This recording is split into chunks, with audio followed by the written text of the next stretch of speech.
ನಮಸ್ಕಾರ ವೀಕ್ಷಕರೇ, ಆರ್ ನ್ಯೂಸ್ಗೆ ಸ್ವಾಗತ. ನಾನು ಪರ್ವೇಜ್. ವಿವಿಧತೆಯಲ್ಲಿ ಏಕತೆ ಎಂಬುದು ಭಾರತ ದೇಶದ ತತ್ವ.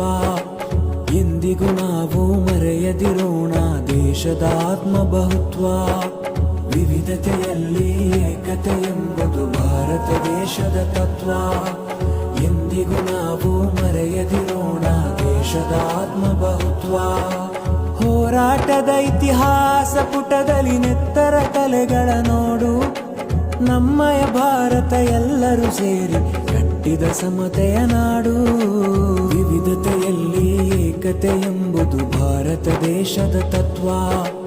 ಎಂದಿಗೂ ನಾವು ಮರೆಯದಿರೋಣ ದೇಶದ ಆತ್ಮಬಹುತ್ವ. ವಿವಿಧತೆಯಲ್ಲಿ ಏಕತೆ ಎಂಬುದು ಭಾರತ ದೇಶದ ತತ್ವ. ಎಂದಿಗೂ ನಾವು ಮರೆಯದಿರೋಣ ದೇಶದ ಆತ್ಮಬಹುತ್ವ. ಹೋರಾಟದ ಇತಿಹಾಸ.